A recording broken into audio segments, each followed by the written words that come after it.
we are Group 4. Good day everyone, we are Group 4. Today we will present our topic, Shockwave, how the US-Israel-Iran conflict rocked East Asia's economies.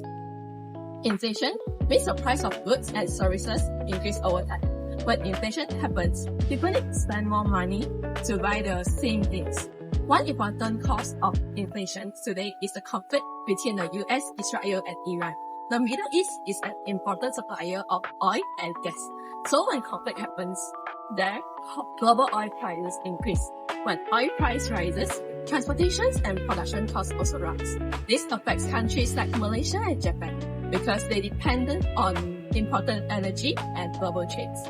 In this presentation, we will explain the relationship between oil prices and inflation, the sectors most affected in Malaysia, the impact on consumers and industries, and the comparison between Malaysia and Japan. And now, we will pass to our next member, Sandy. Now, let's look at the data and trends.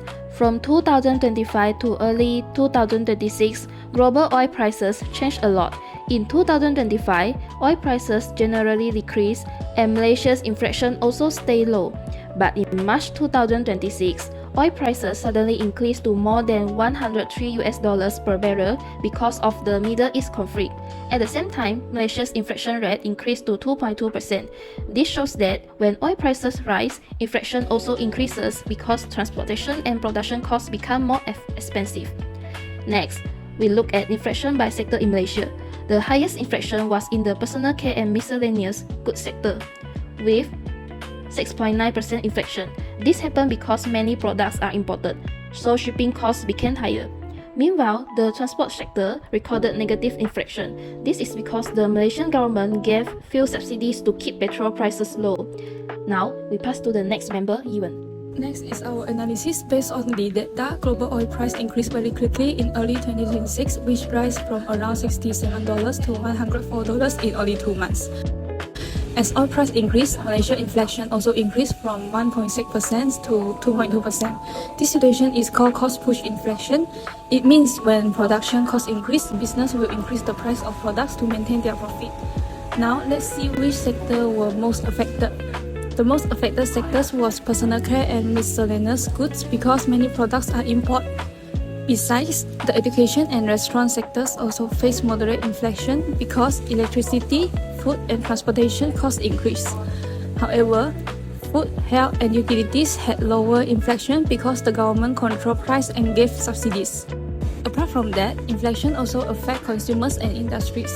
For consumers, inflation reduces purchasing power because people need to spend more money on fuel, electricity and daily necessities.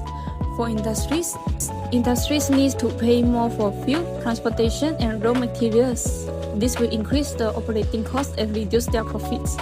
Overall, inflation creates pressure on both consumers and industry. Next, we pass to our last member, Sarah.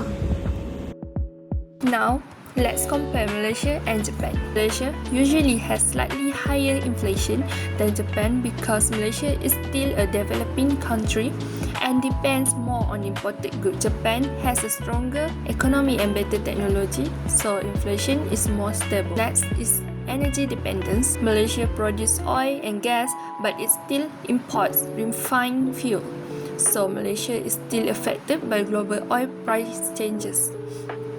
Japan depends heavily on imported energy because it does not have many natural energy resources.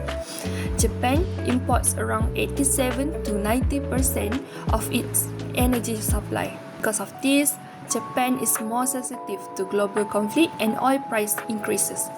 In terms of government policies, Malaysia focuses more on subsidies and financial aid to reduce living costs. Japan focuses more on technology, innovation, and renewable energy such as solar and hydrogen energy. In conclusion, the US-Israel-Iran conflict increased global oil prices and caused inflation in both Malaysia and Japan. Higher inflation increased living costs, reduced purchasing power, and raised industrial costs. Although both countries are affected, Japan faces greater risk because it depends more on imported energy. Lastly, Malaysia can learn from Japan by investing more in renewable energy and long-term economic development. Thank you.